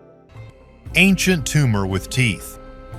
During archaeological excavations in Amarna, Egypt, scientists made an amazing discovery. In one of the tombs, dating back to around 1340 BC, they found the skeleton of a young woman aged 18-20, wrapped in a material made from plant fibers. Although tomb number 3051 was located in a cemetery for common people, the woman apparently belonged to the wealthier strata of society, which indicates the presence of gold rings on her hands. Particular attention was drawn to the ring with the image of the deity Bes, who guarded the hearth and women. However, the most surprising discovery was a bone mass with teeth found in the pelvic area of the skeleton. This formation, the researchers suggest, is an ovarian teratoma, a tumor containing tissue that is unusual for a given location, such as hair, bones, or teeth. Perhaps the amulet with the image of the demon was worn by a woman to relieve pain associated with ovarian disease. This discovery is especially valuable since teratomas are extremely rare in archaeological finds. This find is the oldest of all known similar tumors. Research on the Amarna woman suggests that she was an active participant in the social life of the city, which was the capital of Egypt during the reign of Akhenaten. Stone needles. Archaeologists have discovered 6 ancient stone artifacts on the shores of Lake Xiaoda Tso in Tibet. These finds may be the world's oldest stone needles, dating back approximately 9,000 years. The artifacts, found by student Yun Chen in 2020, resemble thick needles with a pointed end and a hole for thread. Their elegant design is amazing, as each needle is made with great effort. The scientists said the needles were made from hard materials such as tremolite and serpentine, suggesting they were used to sew thick materials, possibly tents. The scientists used ultra-deep microscopy and 3D modeling to study the techniques used to create them, including complex scraping and drilling processes. Particularly interesting was the discovery of traces of red paint on one of the needles. The color red had important cultural significance for the ancient Tibetans, symbolizing vital energy and protection from evil spirits. Some researchers believe that the needles could have been used to weave nets or as decorations. However, if these artifacts are indeed quills, it greatly advances our understanding of the ancient technology that allowed ancient people to create better shelters and clothing to survive harsh climates. Burial under the supermarket. The next creepy find was discovered last year. In a medieval Welsh town, archaeologist Andrew Shawbrook opened a window into the past. A mass grave of people was found under an old supermarket, a third of which were children. A total of 307 bodies were found buried in Haverfordwest. Archaeologists have a certain rule. Out of respect for the dead, they did not take a single photograph. At least a third of the remains were children, indicating an infant mortality rate of 50 to 70% in the mid-200s. Unfortunately, this is not unusual. However, it is not the bones themselves that excite the archaeologist most of all. On the one hand, these are the bodies of dead people. On the other hand, the study of the burial will help to understand what was happening at that time, what people got sick with, what caused such mortality among children, and most importantly, who buried them here. 7 burials were in a pit of lined stones. Such accuracy of the burial could be due to the high status of the dead, or these were the first burials in this place. In one place of the cemetery, there was a small group of graves which indicated that either representatives of one wealthy family or monarchs lay here.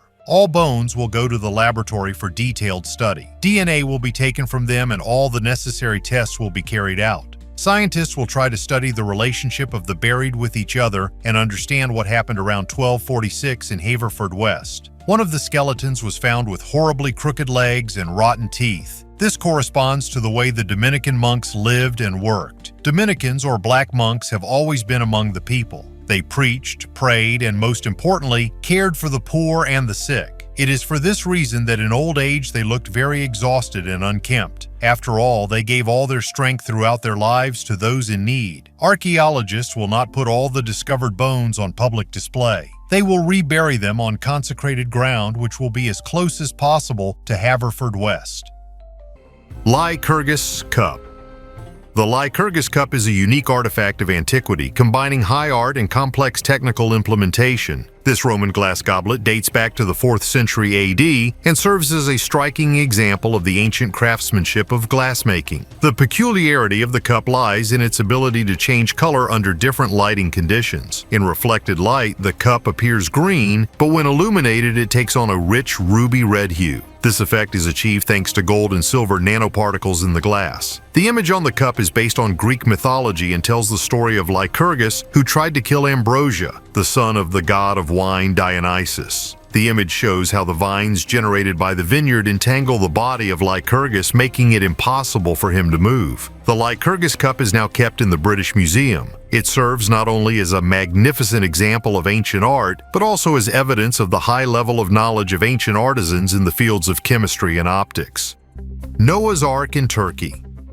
There is a place in Turkey that many believe to be the final refuge of the legendary Noah's Ark after the biblical flood. Researchers working in this area are confident that they have found confirmation of this. According to the Bible, after the subsidence of the flood that destroyed all sinners on earth, Noah's Ark, on which he, his family, and pairs of animals were, stopped in the mountains of Ararat. The dimensions of the ark were enormous, about 134 x 22 x 13 meters. The Darupanar Formation in Turkey, discovered in 1956, attracts attention because its outline resembles an ark. Despite various claims about the evidence found, many archaeologists have refuted this theory. A Turkish-American team of researchers analyzed rock and soil samples believed to contain remains of the ark. They claim that the finds indicate human activity in the area around 3000 BC, which coincides with the estimated time of the flood. However, the presence of traces of human activity does not prove the existence of a giant wooden ship or a catastrophic flood. Archaeological evidence does not support the existence of the global flood described in the Bible. Most likely, the theme of the Great Flood is a later version of the Mesopotamian flood story mentioned in the Epic of Gilgamesh. Some argue that a localized flood may have occurred in the Mediterranean and Black Sea area around 7,500 years ago and provided the inspiration for these stories, but even this interpretation is disputed. So, the search for Noah's Ark faces the same problems as the search for Atlantis. Both are based on trying to find evidence for something that has no basis outside of specific stories.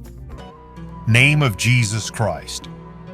While studying the remains of a man from Sudan, scientists at the University of Warsaw discovered a religious tattoo with a Christian symbol. These remains were found near the Ghazali Monastery dating back to the Middle Ages. On the leg of the deceased, who passed away about 1,300 years ago, a tattoo was discovered depicting a chrisma, a monogram of the name of Jesus Christ created from the Greek letters chi and rho. In addition, the Alpha and Omega symbols were depicted nearby. This symbol first appeared in 324 AD during the reign of Emperor Constantine. Alpha and Omega are the beginning and ending letters of the Greek alphabet, symbolizing the idea of God as the beginning and end of everything. An interesting fact is that the tattoo is located on the right leg because since it is there, according to scientists, that a nail could have been nailed during the veneration of Christ. This religious marking indicates the man's Christian faith. However, it is not established whether he was a monk from the Ghazali Monastery, since his remains were found in a nearby cemetery reserved for local residents. According to the analysis, he was 50 years old at the time of death. At the time, the region known as Nubia included parts of modern Egypt and Sudan, and Christianity was the main religion. Despite the fact that the remains were found 7 years ago, the unique tattoo was only recently discovered and is only the second known case of tattooing in medieval Nubia. Scientists recreated the image of a woman. We have moved to a new time when modern scientists not only recreate ancient events and objects on paper, but also model ancient people in full size. These people look exactly the same as they did hundreds of years ago. In our case, researchers at the Museum of Natural History and Archaeology in Trondheim, Norway, recreated a model of a woman that lived here 800 years ago based on a skeleton.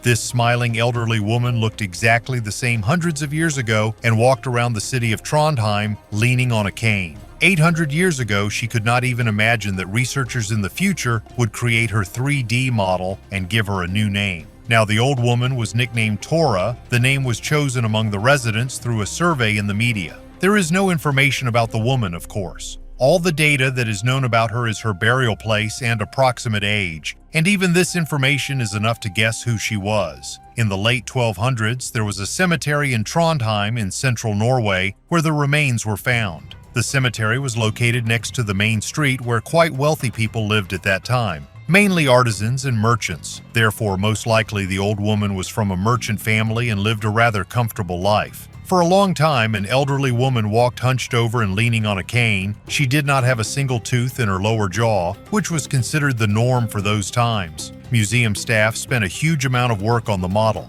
For tailoring and makeup, the best specialists were involved in order to convey the sincerity and warmth of those times as accurately as possible. To evoke positive emotions among visitors to the museum, watching a person who lived and walked here 800 years ago. Perhaps one of the visitors is her great-grandson. Norway is one of the favorite places on the planet for archaeologists. This country often pleases us with new finds. One of these is a 700-year-old ship. Golden ring with the inscription, Lady of the Earth.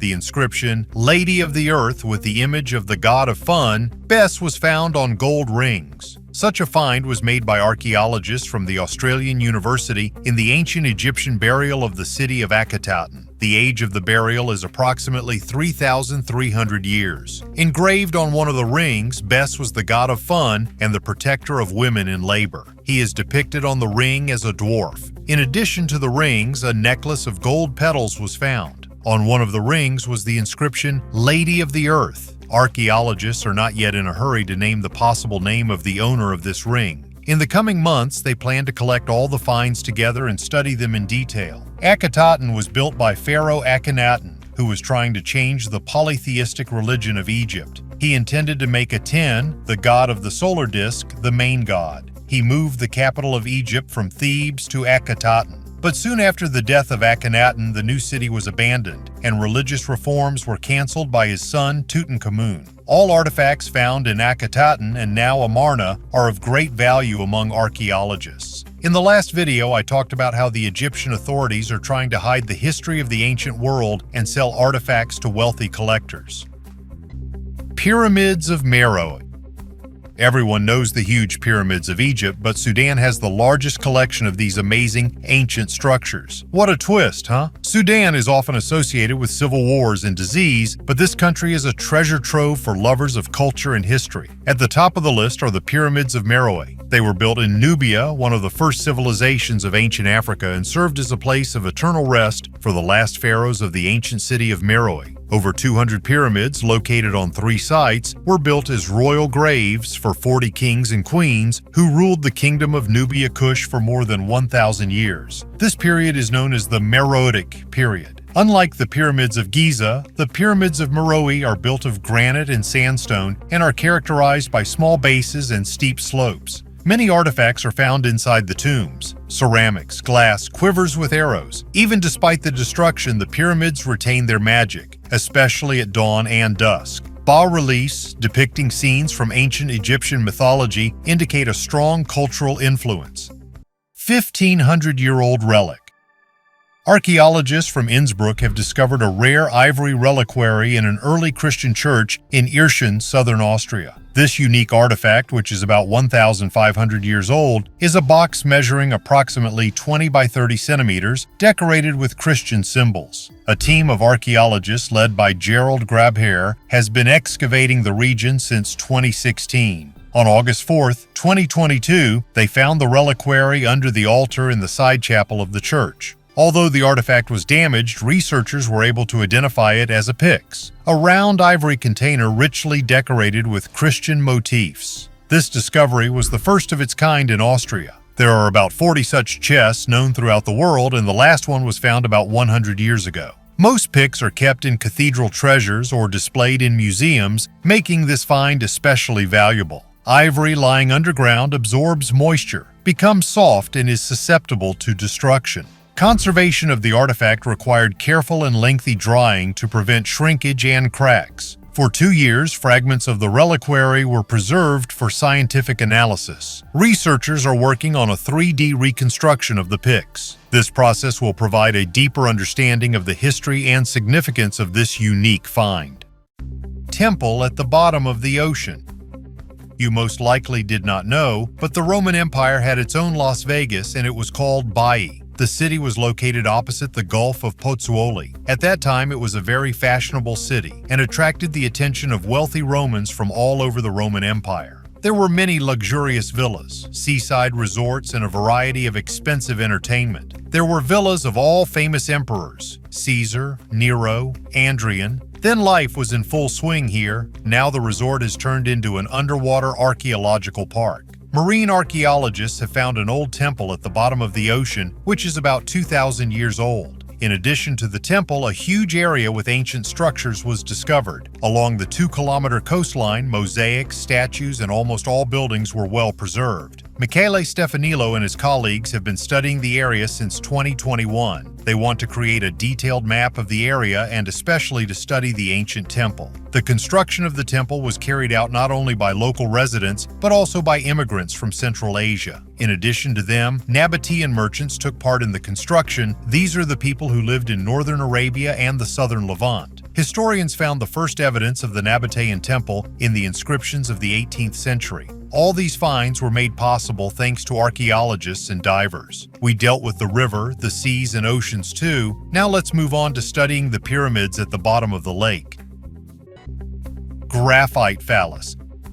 And now another story about the phallus, this time graphite 1. In northern Mongolia, at the archaeological site of Tolbor 21, scientists have discovered an artifact that is already 42,000 years old. And you know what? This is the oldest symbolic phallus in Eurasia. When Alexander Fedorchenko, a specialist in the study of traces of human activity, first saw the object under a microscope, he immediately realized that it looked like a phallus. But other scientists did not believe him at first. They thought that it was just an engraved stone. After doing research, they found that the item was broken and used as a pendant. An interesting fact, guys, the object is made of graphite, and the nearest deposit of this mineral is located at a distance of 100 kilometers from Tolbor 21. Here's a riddle for the detectives of archaeology. But the most important thing is that now this is the oldest image of the phallus in Eurasia and the only phallic pendant in the world from the Paleolithic era, discovered in a layer of earth that is already 42,000 years old. Scientist Yevgeny Rybin clarified that this discovery shows that already in those ancient times, gender signs, both male and female, played an important role in human symbolism. Extinct American lion.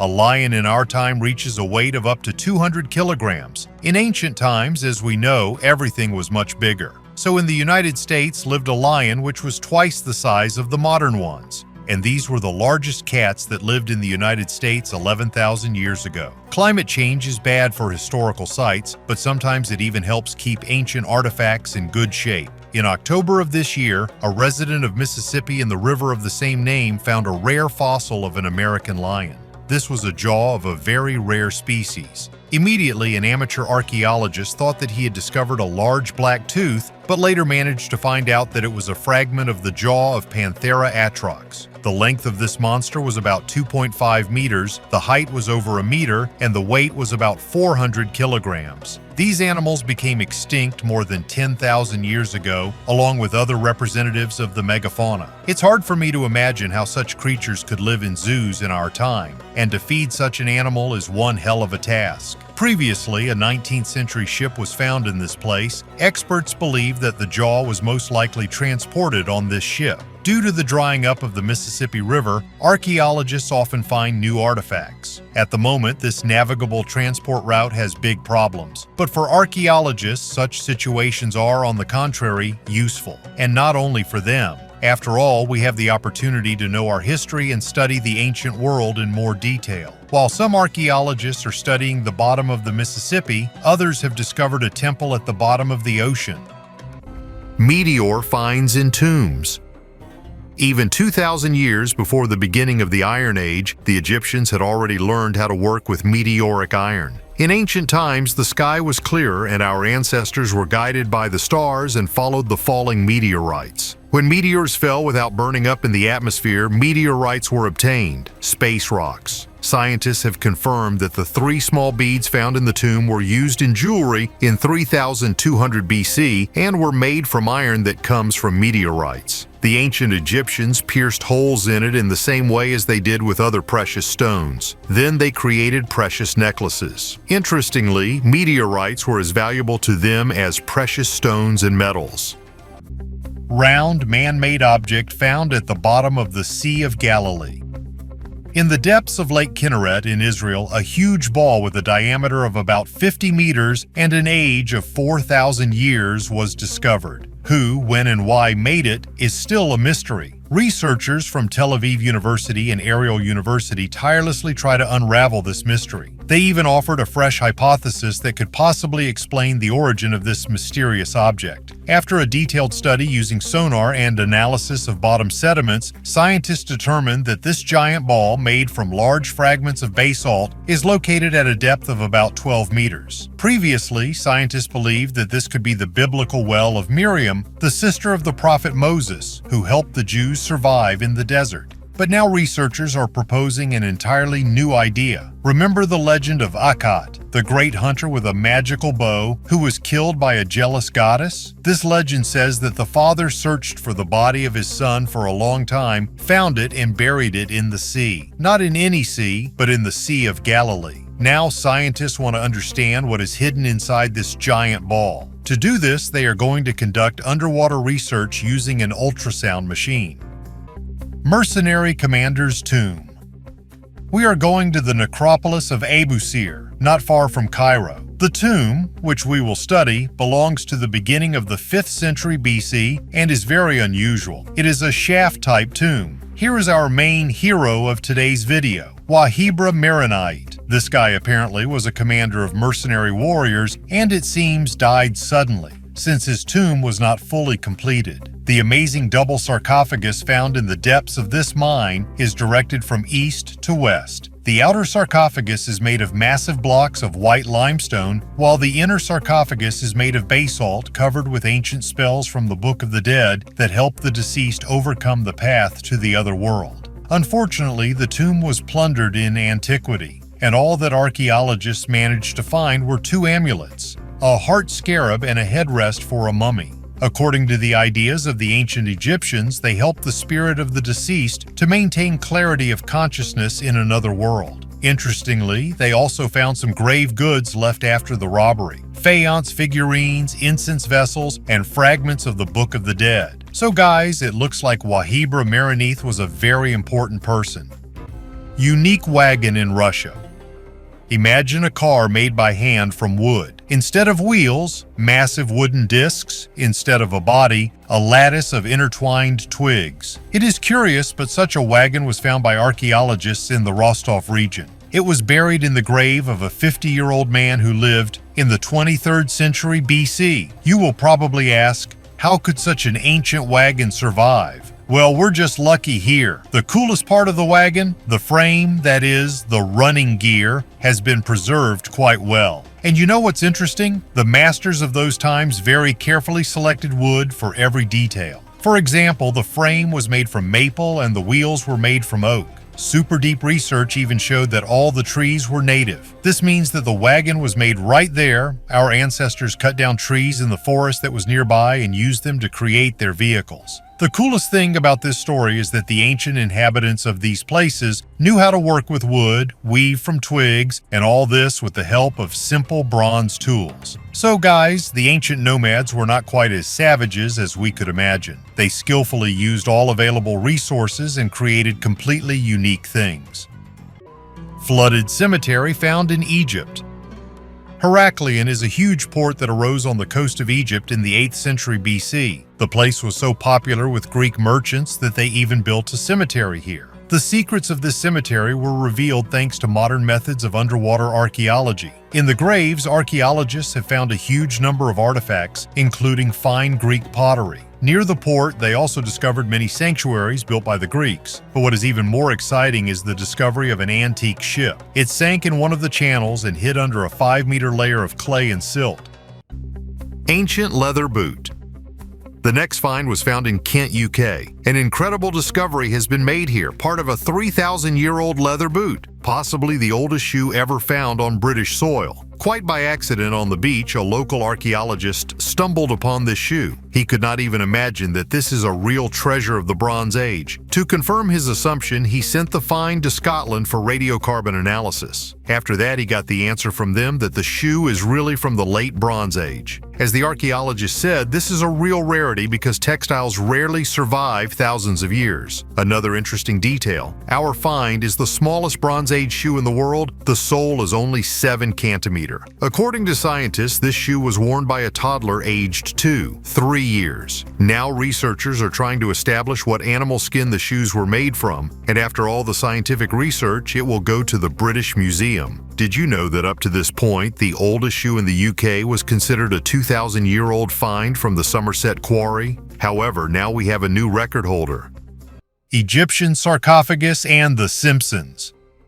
Archaeologists have discovered something unique in an Egyptian tomb, a 3,500-year-old sarcophagus depicting Marge Simpson from the popular modern animated series. The lid of the sarcophagus depicts a yellow-skinned woman wearing a green dress and a blue crown, reminiscent of Marge's famous hairstyle. But in fact, the sarcophagus belongs to the New Kingdom and depicts the goddess Nut. The tomb belonged to a 16-year-old girl whose parents probably did not have much money. However, they tried to do everything possible for a dignified burial of their daughter. As for such a coincidence, there are 2 options. Either the Egyptians predicted The Simpsons, or the creator of the series, Matt Groening, has secret knowledge about ancient cultures. Also, amulets, jewelry, and stone and wooden sarcophagi were found in the tomb. New Kingdom sarcophagi were often decorated with carvings and paintings depicting the dead, deities, and scenes from the Book of the Dead. What do you think? Why was the coincidence so realistic? Write your opinion in the comments.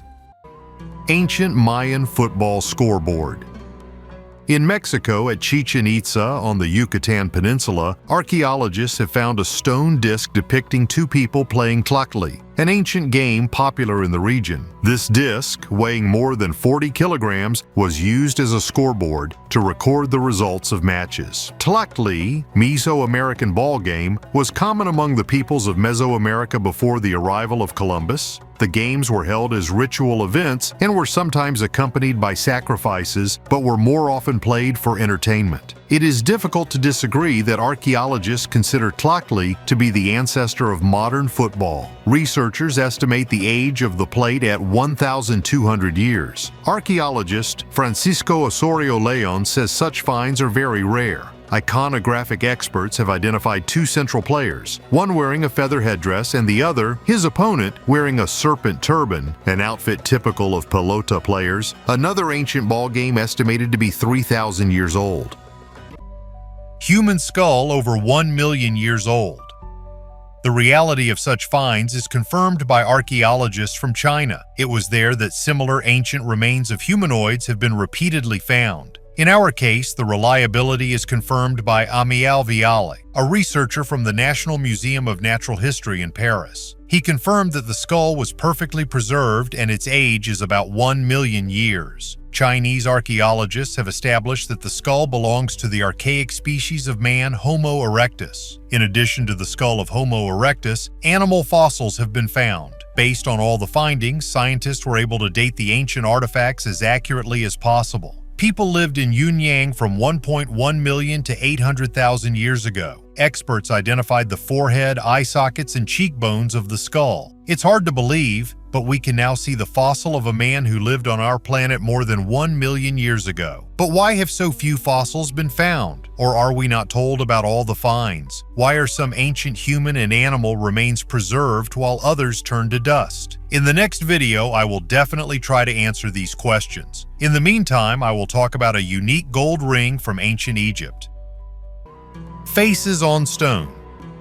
A drought in the Brazilian region has caused water levels in the Amazon River to reach record lows, leading to the discovery of faces and other figures engraved on ancient stone that is more than 2,000 years old. These petroglyphs, including images of animals and other natural forms, were found on the banks of the Rio Negro at an archaeological site known as Ponto das Lajes, Place of the Slabs. Researchers estimate that the paintings are between 1,000 and 2,000 years old. The stones, in addition to images of faces and water, also have grooves, indicating that the site was used to create stone tools. Archaeologists discovered 25 groups of engravings on one rock. The find indicates that this place was used for sharpening various tools. In addition, fragments of ceramics were found at this site. Although Ponto das Lajes is recognized as an archaeological site, the petroglyphs have not yet been studied. What other secrets do you think the Amazon is hiding? Share your thoughts in the comments. Cemetery of ancient elephant relatives. We have news from the world of ancient animals that will definitely surprise you. Imagine ancient elephants. They're not just big, they're gigantic. Their teeth were so huge that they were called gomphotheres, which means fangs like swords. And it was they who became the heroes of our today's video. Representatives of the Florida Museum of Natural History made an amazing discovery at the Montbrook site. Where the river flowed millions of years ago, they found the fossilized remains of these giants. These huge animals have been dying here for centuries. According to Jonathan Block, the museum's curator, this is the find of the century. The Gomphotherium skeleton found is the most complete in Florida and one of the most complete in North America. Its age is about 5.5 million years. But the most amazing thing about this story is that scientists found several skeletons at once. Usually, archaeologists find only fragments of the skeleton, but several complete skeletons have been found here, including the skeleton of an adult and 7 younger ones. According to scientists, these ancient elephants did not die at the same time. Most likely, Gomphotheria got stuck in one place at different times. Perhaps it was some kind of cursed place where they were trapped, but these are just guesses. 2,500-year-old helmet and Dacian treasures. This golden helmet is one of the most famous artifacts of the Dacian culture, dating back to around 450 BC. Known as the Kotophanesti helmet, it is considered not only a work of ancient jewelry but also a symbol of power and ritual strength. Decorated with eyes, snakes, and mythological scenes, it may have belonged to a priest or chieftain who played a sacred role in Dacian society. The helmet seems to look at enemies, instilling fear and protecting the owner. On January 25, 2025, this helmet became the victim of a daring robbery. Several unique exhibits were stolen from the Drenthe Museum in Assen, Netherlands, where the exhibition Dacia, Land of Gold and Silver, was taking place. Among them were this helmet and 3 royal Dacian bracelets. All the items came from the National History Museum of Romania. The loss of these artifacts was a real blow to the cultural heritage. Golden tongues and images of the gods.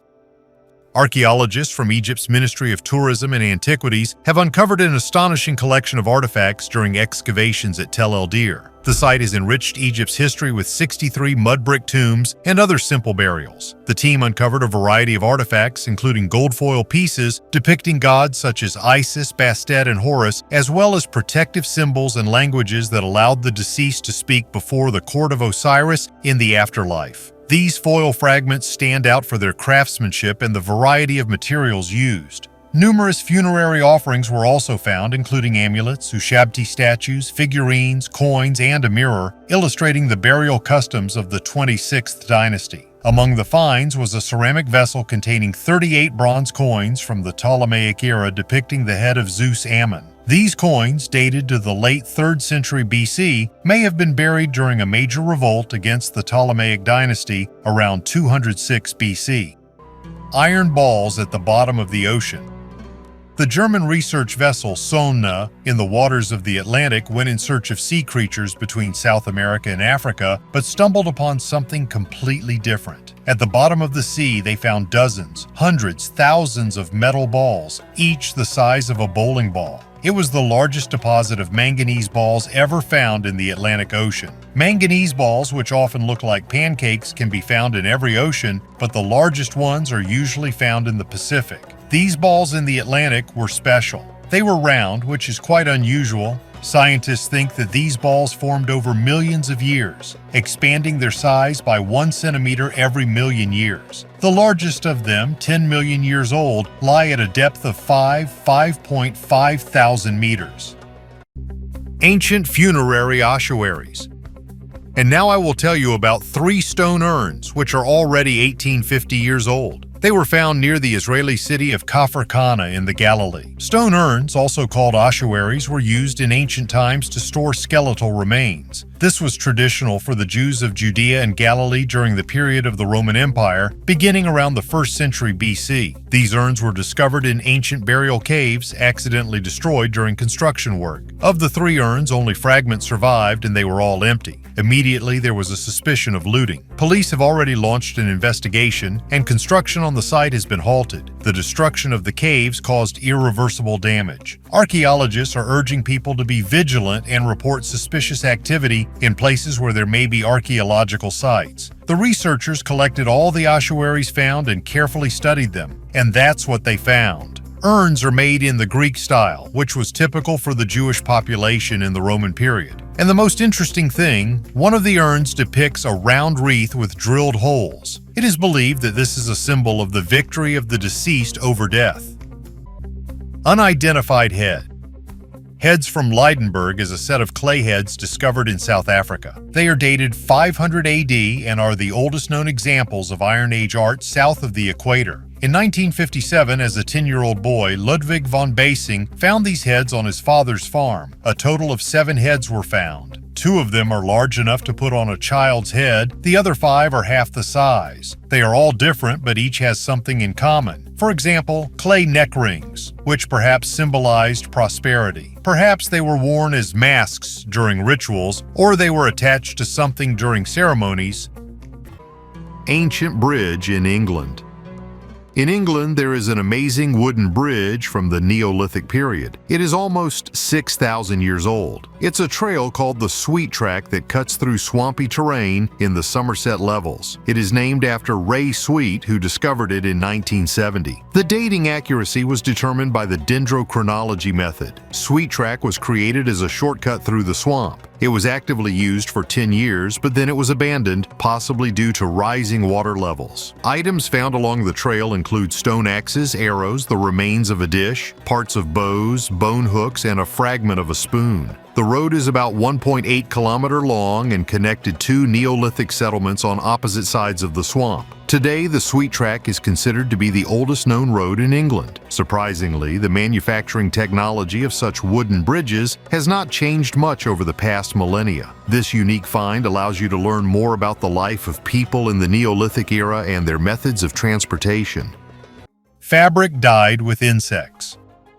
Scientists have examined fragments of dyed fabric found in the Israeli Skulls Cave. These pieces of textiles date back to the Middle Bronze Age. The scientists' research has shown that the dye for the fabric was made from dried insects, Mediterranean kermes. Even in ancient times, people learned to make paints from living creatures. In the Mediterranean, the most expensive dye was purple, obtained from the secretion of the glands of sea mollusks. Another valuable red dye was made from dried female scale insects, such as the Mediterranean kermes, which live on oak trees. Written evidence of the use of such dyes is found in cuneiform texts from the Nutsi archive and the Old Testament. Archaeologists have also found kermes in Neolithic vessels in France, although they were most likely used for magical or medicinal purposes. The earliest fragments of textiles dyed with kermes come from ancient salt mines in Austria from 1400–400 BC. Kermes was also used to dye the legendary Pazyryk carpet in Altai.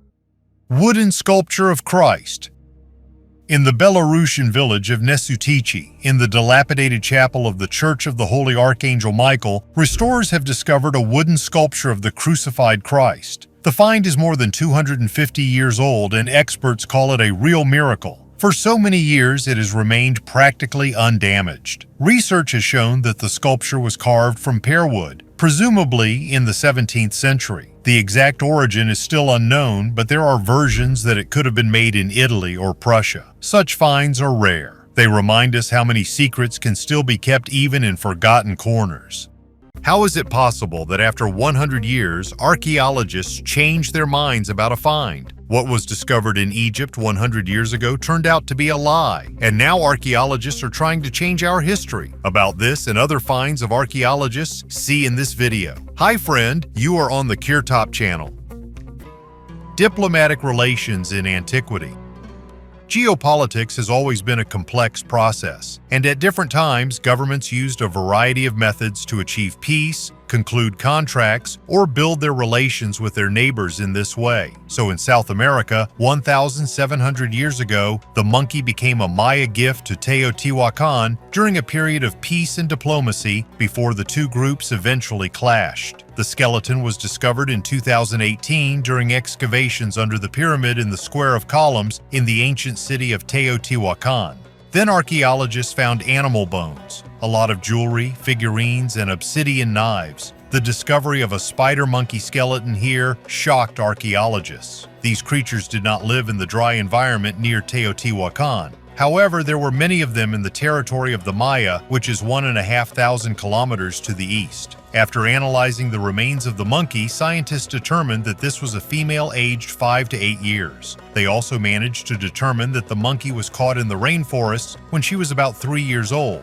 And for the next years of her life, she already ate figs, fruits, corn, and chili peppers in an arid environment. All this time, the monkey lived in a wooden cage, which it periodically gnawed trying to get out. She was buried alive around 300 AD with her hands and feet bound. According to these data, it is safe to conclude that the Maya gave Teotihuacan a monkey during a period of friendly relations, about which scientists know very little. A similar case occurred in modern history when China presented the United States in 1972 with the pandas Ling Ling and Xing Xing. But there is another scenario for the appearance of a monkey in Teotihuacan. Perhaps Teotihuacan conquered the Mayan cities, stole the monkey and members of the royal family. Teotihuacan was the largest city of those times. According to approximate estimates, there could be about 100,000 inhabitants there. And on our channel, there are already 10,000 people who live and actively watch the video. Why is Teotihuacan not modern to you? Subscribe to the channel, press the thumbs up, and leave your kind comments under the video.